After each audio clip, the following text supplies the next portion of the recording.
또 혼자였다.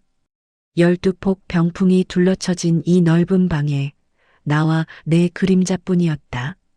나전칠기 장롱은 달빛을 받아 교교하게 빛났지만 그 화려함이 내 마음을 더 시리게 할 뿐이었다. 손을 뻗어 만져본 비단 이불은 얼음장처럼 차가웠다. 이 집안에 온기가 있는 것이라고는 바닥을 데우는 아랫목의 희미한 숯불뿐일까. 밤이 깊었다. 남편은 오늘도 오지 않았다. 이 집의 장남이자 나의 법적인 지아비인 그 사람은 지금쯤 군산 어디쯤의 술집에서 여자들의 웃음소리에 둘러싸여 있을 것이다. 아니면 달고 다른 화투패를 손에 쥐고 제 인생을 통째로 베팅하고 있거나 7회를 함께 살았지만 남편의 잠자리는 늘 비어 있었다. 어쩌다 새벽녘에 비틀거리며 들어오는 날이면 그의 몸에서는 늘 낯선 여자들의 분 냄새와 역한 술 냄새가 뒤섞여 풍겼다. 나는 그를 원망하지 않았다. 원망할 자격조차 없다고 생각했다. 나는 이 집안에 사랑으로 시집온 여자가 아니었으니까. 27, 지긋지긋한 가난을 끊어내고 싶었다. 쪽방촌의 퀴퀴한 냄새와 하루 벌어 하루를 걱정해야 하는 삶. 그 모든 것을 벗어던지기 위해 나는 이 시골 부잣집의 장남에게 내 인생을 팔았다. 사람들은 나를 보고 신데렐라라 수군댔지만 나는 알고 있었다. 나는 가난을 팔아 부유한 불행을 샀다. 나도 모르게 흐느낌이 새어나왔다. 입술을 깨물어 소리를 삼켰다. 이 집안에서는 우는 것도 죄였다. 약한 모습을 보이는 순간 모든 것이 무너져 내릴 것만 같았다. 창밖으로 바람소리가 짐승처럼 울었다. 마치 이 거대한 기와집이 나를 비웃으며 거친 숨을 내쉬는 것 같았다. 시계의 추가 둔탁하게 움직이는 소리가 들렸다. 째깍, 째깍. 내 청춘이, 내 인생이 저추의 움직임에 맞춰 한 칸씩 갉아먹히고 있었다. 34. 꽃다운 나이라는 그 말이 무색하게 나는 이 차가운 방 안에서 시들어가고 있었다. 아니, 썩어가고 있었다. 다음 날 아침 밥상머리는 지옥과 같았다. 어김없이 텅 비어있는 남편의 자리. 나와 시어머니 단둘이 마주 앉은 밥상에는 숨막히는 침묵만이 흘렀다. 노수저가 사기 그릇에 부딪히는 소리만이 유일한 소음이었다. 나는 고개를 들지 못했다.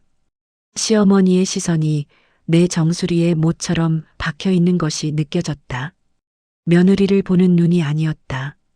쓸모를 다했는지 가늠하는 늙은 소를 바라보는 도축업자의 눈빛이었다. 아침 식사가 끝나자 시어머니가 나를 불렀다. 당신의 방으로.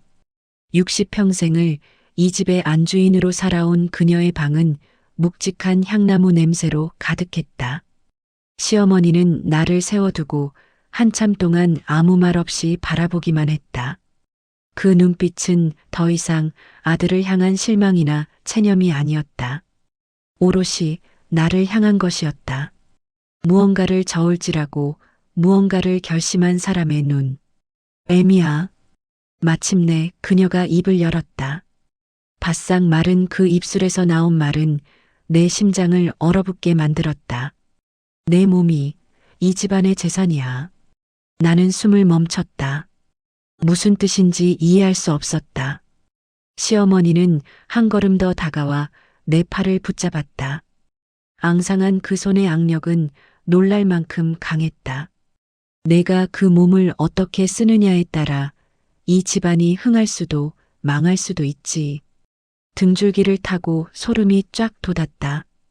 이것은 아이를 낳으라는 압박과는 차원이 다른 이야기였다. 시어머니의 눈동자 안에서 나는 보았다. 이 집안과 핏줄에 대한 맹목적인 집착이 만들어낸 불길하고 뒤틀린 욕망의 불꽃을. 그것은 나를 향하고 있었다. 내 자궁, 내 젊음, 내 몸뚱어리 전체를 겨누고 있었다. 내 말 알아듣겠느냐? 나는 대답할 수 없었다. 그저 고개만 끄덕였다. 시어머니는 만족한 듯 내 팔을 놓아주었다. 나는 시어머니의 방을 물러나오며 비로소 참았던 숨을 몰아쉬었다. 심장이 미친 듯이 뛰었다. 그것은 단순한 압박이 아니었다. 거대하고 끔찍한 무언가의 서막이었다. 그날은 칠흑 같은 밤하늘에 구멍이라도 뚫린 듯 비가 쏟아졌다. 후두둑 후두둑. 기왓장을 때리는 빗소리가 마치 누군가의 절규처럼 들렸다. 남편에게서 전화가 온 것은 자정이 막 넘은 시각이었다. 수화기 너머에서는 시끄러운 음악 소리와 여자들의 교태 섞인 웃음소리가 먼저 들려왔다. 나 당분간 못 들어가. 찾지 마. 그 말을 끝으로 전화는 일방적으로 끊겼다. 당분간. 그 단어가 내 심장에 납덩이처럼 가라앉았다. 하룻밤의 외박이 아니었다. 이것은 긴 유기의 선언이었다. 나는 텅 빈 방 한가운데에 서서 오랫동안 창밖을 바라보았다. 빗줄기가 창호지를 적시고 있었다. 마치 이 거대한 집이 나를 가두고 밖에서 조용히 울고 있는 것만 같았다. 그래, 이제 이 집에서 나를 기다리는 사람은 아무도 없다. 시어머니의 감시와 멸시만이 존재할 뿐. 그때였다. 복도 저편에서 마룻바닥이 삐걱이는 소리가 들렸다. 아주 느리고 신중한 발걸음. 나는 본능적으로 몸을 웅크렸다. 발소리는 정확히 내 방문 앞에서 멈췄다. 심장이 발밑까지 곤두박질 치는 기분이었다. 스르륵. 소리 없이 장지문이 열렸다. 그곳에 서 있는 것은 역시나 시어머니였다. 소복처럼 하얀 모시 옷을 입은 그녀의 얼굴은 달빛인지 조명빛인지 모를 빛을 받아 파랗게 질려 보였다. 하지만 그 눈빛만은 이글거리는 숯불처럼 뜨거웠다. 그 눈은 나를 보고 있지 않았다. 내 배, 내 자궁을 꿰뚫어 보고 있었다. 애미야. 그녀의 목소리는 빗소리에 섞여 뱀처럼 스며들었다. 나는 아무 대답도 하지 못하고 입술만 파르르 떨었다. 시어머니는 문을 활짝 열어젖혔다. 그리고 그녀의 등 뒤 어둠 속에서 거대한 그림자 하나가 모습을 드러냈다. 남자였다. 처음 보는 사내. 다부진 어깨와 큰 키. 비에 젖은 흙냄새와 낯선 사내의 채취가 차가운 방 안 공기를 단숨에 장악했다. 이게 무슨... 입 다물어라. 시어머니의 목소리는 칼날 같았다. 그녀는 방 안으로 들어와 내 팔을 우악스럽게 잡아 일으켰다. 이 집안에 피를 남겨야 해. 이 집의 대를 이어야 한단 말이다. 그녀의 눈에서 광기가 흘렀다. 내 아들놈은 씨가 될 자격이 없어. 저주받은 그 피로는 이 집안의 대를 이을 수 없다. 아들의 자격. 네. 내가 지난 7년간 귀에 못이 박히도록 들었던 단어들이 비수처럼 날아와 박혔다. 사내는 여전히 문 앞에 그림자처럼 서 있었다. 고개를 푹 숙이고 있었지만 그의 거친 숨소리가 빗소리를 뚫고 내 귀에 똑똑히 들려왔다. 공포가 목구멍까지 차올라 비명조차 나오지 않았다. 안 돼. 안 돼.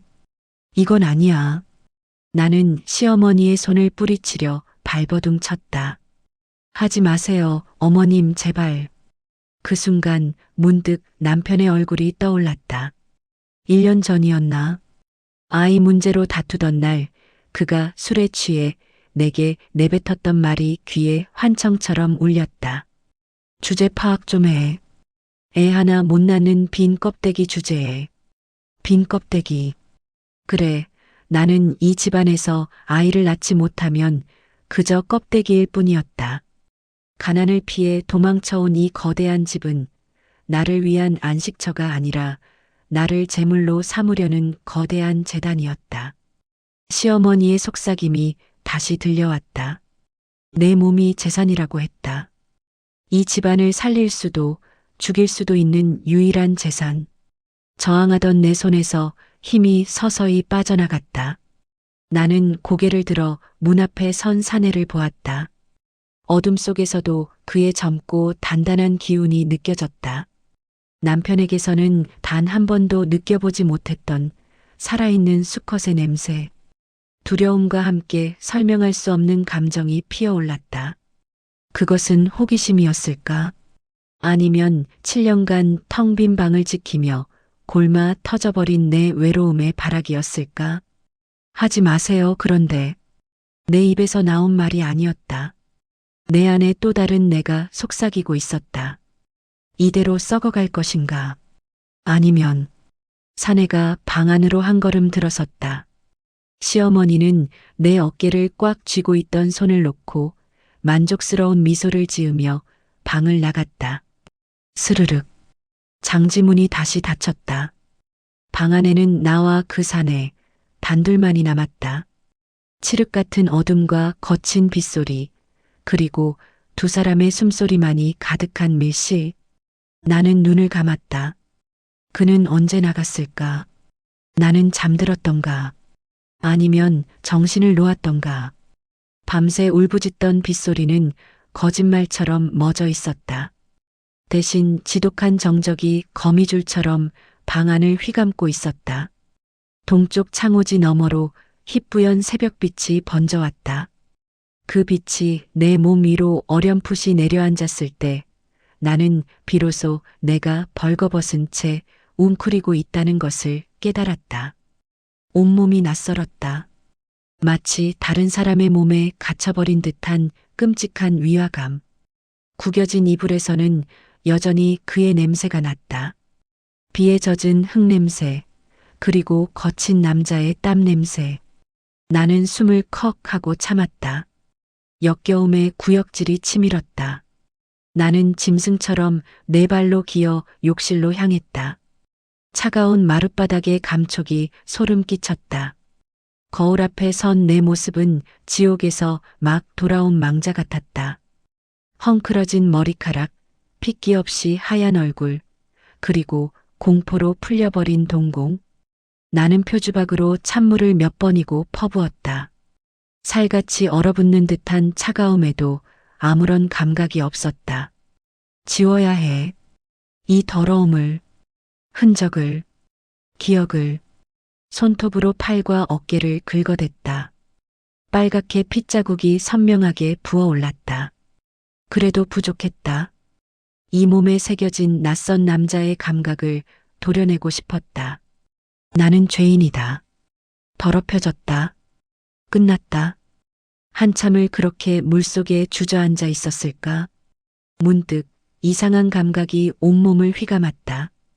그것은 내 의지와는 상관없는 몸의 기억이었다. 어젯밤 나를 짓누르던 그 단단함, 나를 파고들던 그 거친 힘, 남편에게서는 단 한 번도 느껴보지 못했던 살아있는 생명의 압도적인 무게감. 피곤해. 저리 가. 결혼 초 내가 수줍게 다가갔던 어느 밤, 남편은 귀찮다는 듯 나를 밀쳐내고 돌아 누웠었다. 그 차갑고 무력했던 등. 그 이후로 우리 부부의 침실은 그저 잠만 자는 공간, 의무만이 존재하는 공간이 되었다. 나는 여자의 길을 포기했고 아내라는 이름의 인형으로 살아왔다. 그런데 어젯밤은 달랐다. 그것은 폭력이었지만 그 안에는 의무도 무시도 경멸도 없었다. 오직 본능만이 있었다. 나를 하나의 암컷으로 소유하고 지배하려는 원초적인 욕망만이 방 안을 가득 채우고 있었다. 그리고 나는 그 안에서 무엇을 느꼈던가. 몸이 부르르 떨려왔다. 그것은 공포 때문만은 아니었다.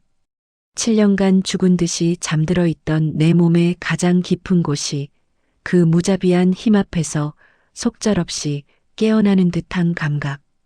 외면하려 할수록, 지우려 할수록 기억은 더욱 선명해졌다. 나는 욕실 벽에 머리를 기댄 채 주저앉았다. 눈물이 흘렀다. 이것은 서러움의 눈물인가 아니면 수치심의 눈물인가? 아니, 둘 다 아니었다. 나는 혼란스러웠다. 죄를 지었다는 명백한 사실 앞에서 내 몸은 기묘한 활력으로 꿈틀거리고 있었다. 시들어 썩어가던 내 존재에 독과도 같은 생명력이 주입된 기분. 나는 천천히 자리에서 일어났다. 거울 속에 내 눈빛이 달라져 있었다. 이전에 공허하고 순종적이던 눈이 아니었다. 무언가를 알아버린 여자, 돌아갈 수 없는 강을 건너버린 여자의 눈빛이었다. 낯설고 위험했다. 나는 젖은 몸을 닦지도 않은 채 방으로 돌아왔다. 그리고 굳게 닫힌 장지문 앞에 섰다. 어젯밤 이 문을 열고 들어온 것은 시어머니와 그 사내였다. 하지만 문을 닫고 금기를 넘어버린 것은 결국 나 자신이었다. 방 안에 혼자 몸을 떨며 나는 나에게 물었다. 아무도 들을 수 없는 작은 목소리로 거울 속에 나를 향해 속삭였다. 나는 죄인일까? 아니면 해셔방된 걸까? 시간은 더디게 흘렀지만 내 몸의 변화는 거짓말을 하지 않았다. 처음에는 그저 체한 것인 줄 알았다. 속이 메스꺼리고 기름진 냄새만 맡아도 헛구역질이 올라왔다. 그러다 어느 날 아침 부엌에서 풍겨오는 된장찌개 냄새에 나도 모르게 입을 틀어막고 욕실로 달려갔다. 거울에 비친 내 얼굴은 종이장처럼 하얗게 질려 있었다. 설마 아닐 것이다. 지난 7년간 단 한 번도 없었던 일. 남편의 차가운 등 아래에서 수없이 밤을 지새웠지만 내 몸은 늘 비어있는 놈과 같았다. 그런데 왜? 혹시나 하는 마음에 몰래 읍내 약재상에 들러 약방 할멈에게 귀를 막고 속삭였다. 할멈은 내 눈과 입술색을 유심히 살피더니 이내 알아챘다는 듯 고개를 끄덕였다. 석 달은 좋게 넘었구먼. 그 한마디에 세상이 무너지는 것 같았다. 아이라니. 이 뱃속에 그 밤의 아이. 죄악의 씨앗이 내 안에서 뿌리를 내리고 자라고 있었다. 그날 이후 나는 이 사실을 숨기기 위해 안간힘을 썼다. 하지만 매일같이 내 얼굴을 감시하는 시어머니의 눈을 피할 수는 없었다. 어느 날 내가 입덧 때문에 수저를 놓자 시어머니가 조용히 나를 불렀다. 요즘 몸이 다르구나. 그녀의 목소리에는 이미 확신이 서려 있었다. 나는 고개를 숙인 채 아무 말도 하지 못했다. 그러자 시어머니의 얼굴에 7년 만에 처음 보는 환한 미소가 피어올랐다. 그녀는 내 손을 잡는 대신 조심스럽게 내 아랫배로 손을 뻗었다.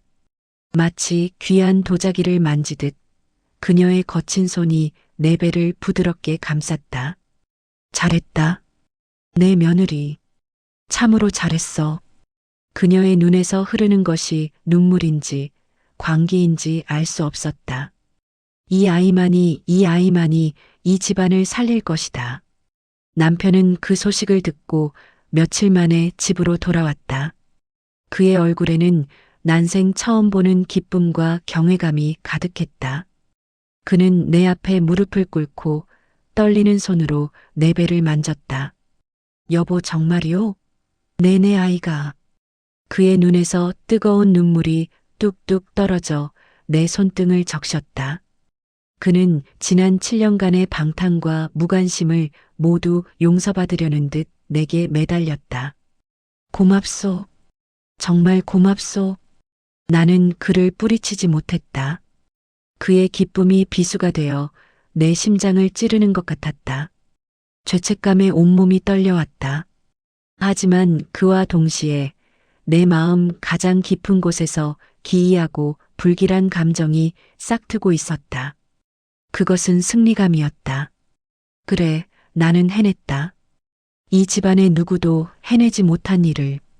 무능한 남편도 광기에 사로잡힌 시어머니도 아닌 바로 나. 가난을 팔아 이 집에 들어온 내가 이 집안의 운명을 손에 쥐게 된 것이다. 그날 이후 나의 지위는 완전히 달라졌다. 나는 더 이상 껍데기뿐인 며느리가 아니었다. 나는 이 집안의 미래를 잉태한 성모이자 깨지기 쉬운 보물이었다. 시어머니는 매일같이 귀한 약재와 음식을 내 방으로 들였다. 나의 모든 짜증과 변덕은 옥체를 보존하기 위한 당연한 과정으로 여겨졌다. 남편은 술과 도박을 끊고 매일 밤 내 곁을 지켰다. 나는 그들의 관심과 애정을 받으며 내 안에 자라나는 죄악의 증거를 소중히 품었다. 이것은 내 죄의 증거인가? 아니면 이 집의 진짜 주인이 될 나의 권리인가? 나는 매일 밤 불러오는 배를 쓰다듬으며 그 질문을 되뇌었다. 그런데 그 아이가 태어나던 날 나는 아이의 얼굴에서 봐서는 안 될 사람의 모습을 보고 말았다. 그것은 거부할 수 없는 낙인이자 곧 닥쳐올 파멸의 예고였다. 아이는 달을 채우고 세상에 나왔다. 쩌렁쩌렁한 울음소리로 자신의 존재를 알린 사내 아이였다.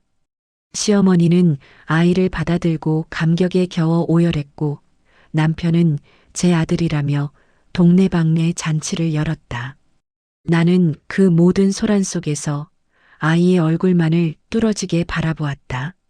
시간이 흘러 아이가 3살이 되었다. 아이는 튼튼하고 영특하게 자라났다. 남편은 아이에게 김진우라는 이름을 지어주고는 하루 종일 아이에게서 눈을 떼지 못했다. 내게 주지 않았던 그 모든 사랑과 관심을 그는 아이에게 쏟아부었다. 집안은 아이의 웃음소리로 가득 찼고 나는 겉보기에 세상에서 가장 행복한 여인이었다. 하지만 나는 매일 밤 잠든 아이의 얼굴을 보며 공포에 떨어야 했다. 아이는 자랄수록 남편을 닮지 않았다. 남편의 갸름한 얼굴선 대신 아이의 얼굴에서는 다부진 턱선과 짙은 눈썹이 드러났다. 그 밤 어둠 속에서 희미하게 보았던 그 사내의 흔적. 아이는 내 죄의 증거를 온몸으로 드러내고 있었다. 불길한 예감은 현실이 되었다. 읍내 장터에 아이를 데리고 나간 날이었다. 과일을 사는데 옆에 있던 과일전 할멈이 아이를 보며 혀를 찼다. 아이고, 장손이 아주 듬직하니 보기 좋네. 그런데 참 이상원의 아비를 닮은 것 같지도 않고 나는 심장이 멎는 것 같았다. 할멈은 별 생각 없이 말을 이었다. 어째 옛날 댁내 운전기사 하던 강서방 젊을 때 모습을 빼다 박았는가 그래. 내 손에 들려있던 과일 바구니가 바닥으로 떨어졌다. 주변 사람들의 시선이 일제히 나와 아이에게로 쏠렸다. 나는 황급히 아이를 끌어안고 집으로 도망쳤다. 그날 이후 남편의 눈빛이 달라졌다. 그는 더 이상 아이를 보며 마냥 웃지 않았다. 늦은 밤 아이와 나의 얼굴을 번갈아 쳐다보며 무언가 골똘히 생각에 잠기는 날이 많아졌다. 그의 마음속에 의심의 씨앗이 심어졌다. 나는 미쳐버릴 것만 같았다. 밤마다 거울 앞에 서서 아이를 끌어안고 속삭였다. 너는 누구의 아이니 제발. 제발 아니라고 해줘. 너는 내 죄의 증거야 아니면 내 구원이야? 결정적인 사건은 아이의 4번째 생일잔치 날 터졌다. 오랜만에 집안의 모든 친척이 모였다. 한참 잔치가 무르익을 무렵 술에 취한 남편의 작은아버지가 아이를 보며 큰 소리로 말했다. 허허, 우리 진우. 그런데 형님, 얘는 어째 형님을 하나도 안 닮은 것 같소이다. 왠지 낯이 익다 했더니만 모든 사람의 시선이 집중된 그 순간 남편은 술상을 뒤엎고 자리에서 일어났다. 그날 밤 남편은 굳게 닫혀있던 시어머니의 방문을 부서져라 두드렸다. 나도 그 뒤를 따랐다. 어머니, 나오세요. 나와서 말씀 좀 해보세요. 시어머니가 나오자 남편은 이성을 잃고 절규했다. 진우 저 아이, 제 아이가 아닌 것 같습니다. 당신이 저 여자와 짜고 나를 속인 게야. 내 집안을 더럽혔어. 그는 나를 손가락질하며 악을 썼다. 나는 모든 것을 체념한 채 바닥에 무릎을 꿇었다. 시어머니는 그런 아들의 모습을 차갑게 내려다보았다. 그리고 그녀의 입에서 이 집안을 송두리째 파괴할 진실이 터져나왔다. 더럽혀? 처음부터 더럽힐 씨앗조차 없던 놈이 누군데? 시어머니의 그 한마디에 남편의 얼굴이 하얗게 굳어갔다. 그녀는 경악한 나와 남편을 번갈아 쳐다보며 마지막 확인 사살을 했다. 원래부터 내 씨가 아니었다. 너는 애초에 산의 구실도 못하는 반쪽짜리였어. 너는 애초에 산의 구실도 못하는 반쪽짜리였어. 시어머니의 그 악스러운 목소리가 대청마루를 쩌렁쩌렁하게 울렸다. 나는 무릎 꿇린 채 숨 쉬는 것조차 잊었다. 세상의 모든 소리가 사라지고 오직 시어머니의 저주 같은 그 말만이 내 고막을 후벼 팠다. 내 남편. 지난 11년간 나를 남편이라는 이름으로 올감했던 그 남자. 그의 얼굴을 천천히 들어 올렸다. 하얗게 질리다 못해 푸른 핏줄이 도드라진 그의 얼굴에는 아무런 표정이 없었다. 마치 잘 만들어진 밀랍 인형 같았다. 그는 나를 한 번, 제 어미를 한 번, 그리고 방 안에서 이 모든 소란에 잠이 깨 울기 시작하는 제 아들, 아니 내 아들 진우를 한 번 쳐다보았다. 그리고 그 순간 남편이 웃기 시작했다. 허허. 처음에는 작은 실소였다. 하지만 그 웃음은 점점 커져 나중에는 온몸을 들썩이는 광기 어린 폭소가 되었다. 그는 웃다가 울다가 그러다 갑자기 옆에 있던 거대한 백자 항아리를 들어 바닥에 내리쳤다. 쨍그랑 산산조각이 난 백자 파편들이 사방으로 튀었다. 시어머니가 아끼던 3대째 내려온다는 그 귀한 항아리였다. 반쪽짜리라고 했소. 남편은 조각난 항아리처럼 부서진 목소리로 중얼거렸다. 그는 시어머니에게 짐승처럼 달려들었다. 당신이 나를 그렇게 만들었어. 평생을 이 집안의 대를 이어야 한다는 저주로 나를 올가매고 내 모든 것을 감시하고 결국에는 그는 말을 잇지 못하고 울부짖었다. 평생 어미의 그늘 아래에서 순한 양처럼 살아왔던 남자의 첫 반항이었다. 내 아내를, 내 여자를 당신이 저작거리의 씨바지보다 못하게 만들었어. 내 집을, 내 방을 당신 손으로 더럽혔다고. 시어머니는 아들의 기세에 밀려 뒷걸음질 쳤다. 그녀는 여전히 이 상황을 인정할 수 없다는 듯 나를 향해 손가락질했다. 그래도 전현이 죄인이야. 전현이 다른 놈의 씨를 제 몸에 품었으니 돌맞아 죽어도 싼 년이란 말이다. 그때였다. 남편이 나를 돌아보았다. 그의 눈에는 더 이상 의심이나 경멸이 없었다. 그 자리에는 지독한 자기 혐오와 나와 내 아들을 향한 설명할 수 없는 연민만이 가득했다. 그는 내 앞으로 다가와 무릎 꿇린 나를 일으켜 세웠다. 그리고는 나를 자신의 등 뒤로 숨겼다. 시어머니의 저주를 온몸으로 막아서려는 듯이. 아니, 남편이 단호하게 말했다. 이 집안을 더럽힌 건 저 여자가 아니야. 바로 당신이야, 어머니. 당신의 그 지독한 집착이 우리 모두를 괴물로 만들었어. 나는 그의 넓은 등 뒤에서 조용히 눈물을 흘렸다. 하지만 이상했다. 두려움에 떨려야 할 이 순간에 나는 오히려 기이한 안도감을 느끼고 있었다. 지긋지긋했던 비밀의 무게가, 나를 짓누르던 죄책감의 굴레가 저 남자의 절규와 함께 산산이 부서져 내리는 기분. 그래, 이제야 모든 것이 제자리를 찾아가는 것이다.